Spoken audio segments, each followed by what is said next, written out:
किस्से, कुछ कहानियाँ। अतुल विश्नोई की जुबानी, कुछ किस्से कुछ कहानी। नमस्कार, मैं अतुल विश्नोई आप सभी का कुछ किस्से कुछ कहानियाँ में स्वागत करता हूँ। दोस्तों, आज जो कहानी मैं लेकर आया हूँ उसके लेखक हैं अजय जुगरान और कहानी का शीर्षक है हार उपहार। तो आइए कहानी शुरू करते हैं। हार उपहार। बाजार छोड़िए, मैंने अपने पिता को कभी पड़ोस की दुकान तक भी जाते नहीं देखा।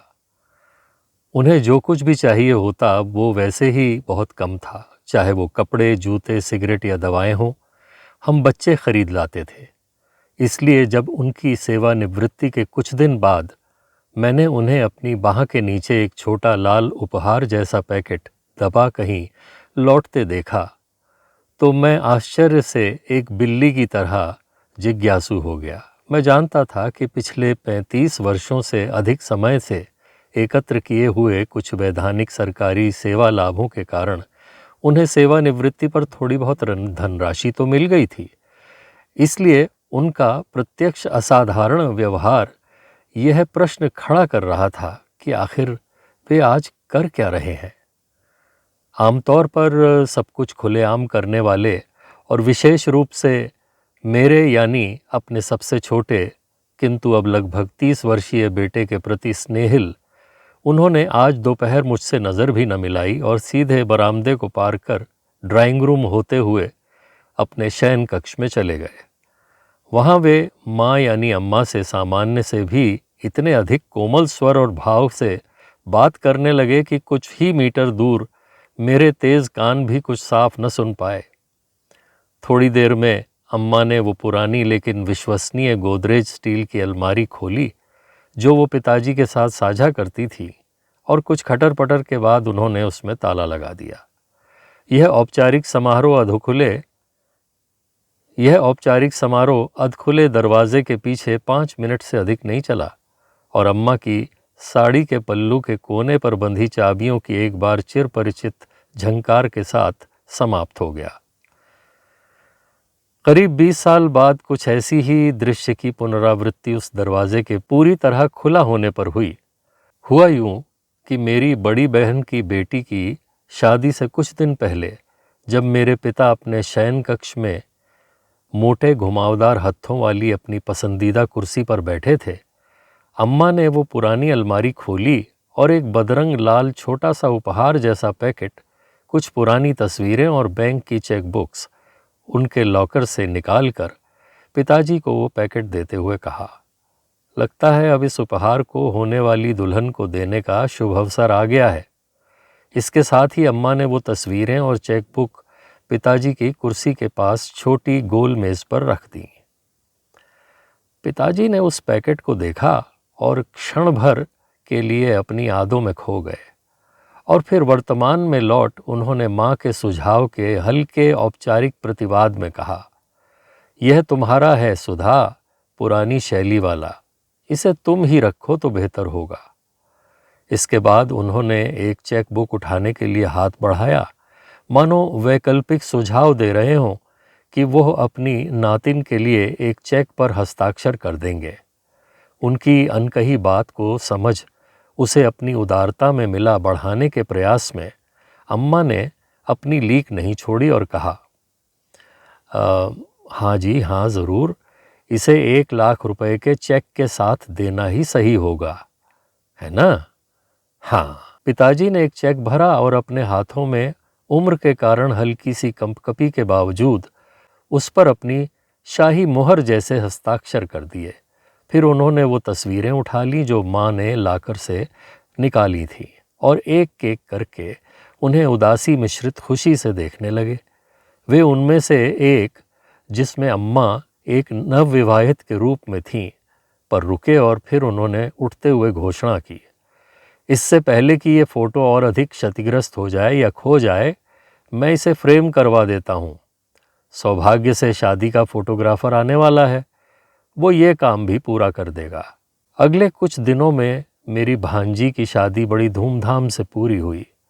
मेहमानों की हलचल थोड़ी शांत होने के बाद उसकी शादी का एल्बम अम्मा के दुल्हन के रूप में फ्रेम की हुई फ़ोटो के साथ घर पहुंचा।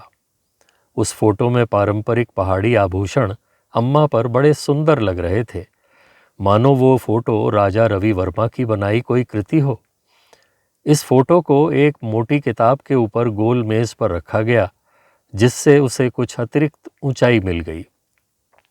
अम्मा की वो प्यारी पुरानी फ़ोटो देखकर मैंने सोचा कि अम्मा अपने सभी आभूषण पहने हुए कितनी सुंदर लग रही थीं। और जब इस अनुभूति का जादू टूटा तो मैंने देखा कि अम्मा मेरे सामने चुपचाप बैठी रामायण पढ़ रही थी। उसने एक पल चेहरे पर संतुष्टि की मुस्कान लिए ऊपर देखा।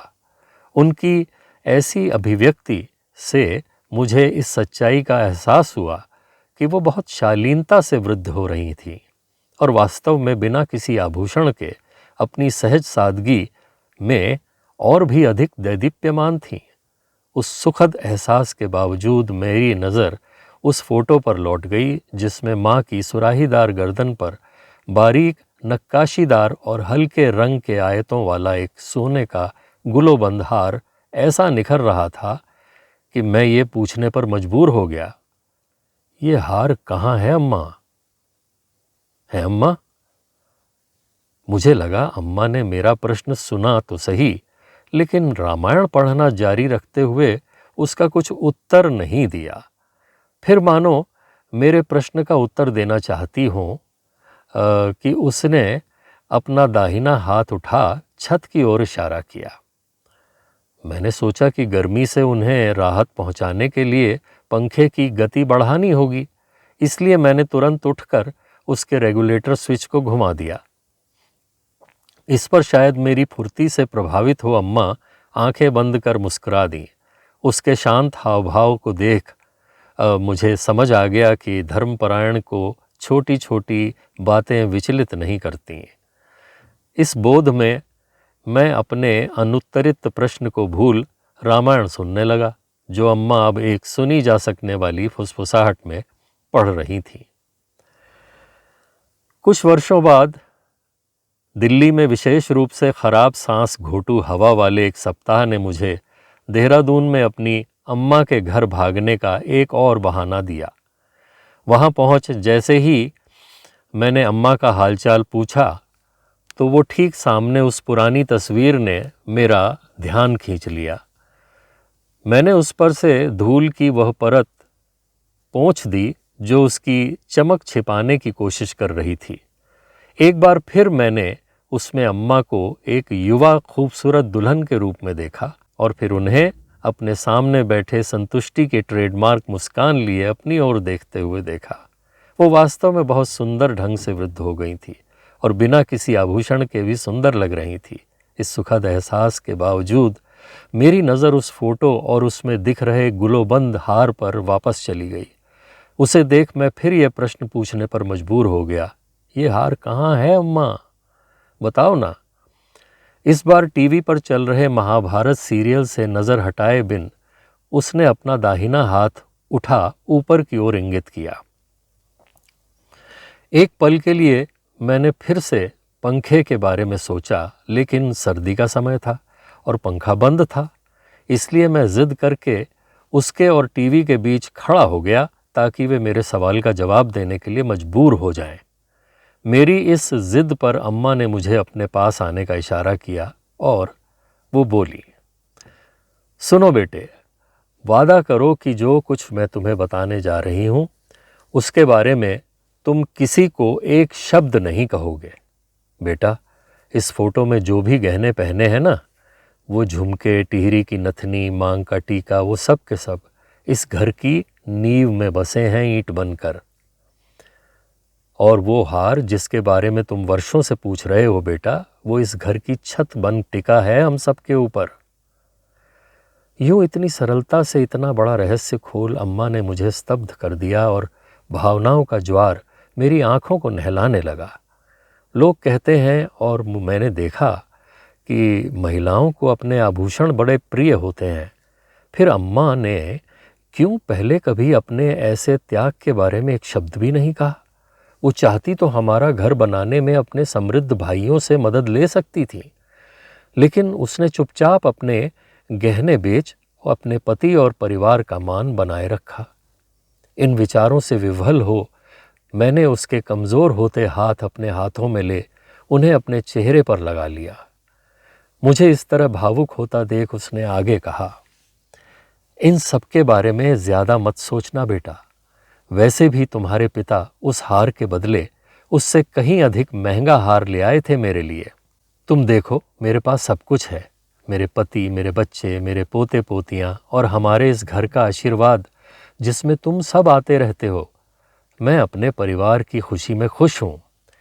ऐसी कोई भी विरासत जिसका उपयोग ऐसी खुशियों के लिए ना किया जा सके वो किसी काम की नहीं बेटा। मैं तो अपने आशीर्वाद गिन हर दिन कृतज्ञता में जी रही हूँ। अपने व्यवहार में कृतज्ञता भर लेने से सब कुछ सरल और सुखमय हो जाता है बेटा।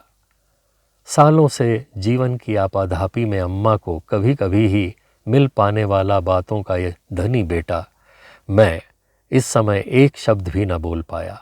मुझे पता था कि पिताजी ने अम्मा के लिए जो नया हार खरीदा था वो उसे पहले ही अपनी नातिन को दे चुकी हैं। मैंने अम्मा की ओर देखा और मन ही मन उसके जीवंत उपहार और उदाहरण के लिए भगवान को धन्यवाद दिया। जब भी मैं अम्मा को यूं ही या अपनी किसी कठिनाई में आंखें बंद कर देखता हूँ, मुझे किसी पहाड़ की चोटी पर बने मंदिर में जलते हुए उस दिए का आभास होता है जिसका लौ भर प्रकाश अदृश्य आराध्य को भी उजागर कर साकार कर सकता है। तो अभी आप सुन रहे थे अजय जुगरान की लिखी कहानी हार उपहार। आशा है आपको यह मार्मिक रचना पसंद आई होगी। दोस्तों, यदि आपने हमारा YouTube चैनल अभी तक सब्सक्राइब नहीं किया है तो आपसे गुजारिश है कि आप इसे शीघ्र सब्सक्राइब कर लें और हाँ, कहानी सुनने के बाद अपनी टिप्पणी और सुझाव देना ना भूलें, जिससे हम अपनी आगे आने वाली प्रस्तुतियों को और सुधार सकें। धन्यवाद। कुछ किस्से, कुछ कहानियाँ। अतुल विश्नोई की जुबानी। कुछ किस्से, कुछ कहानी।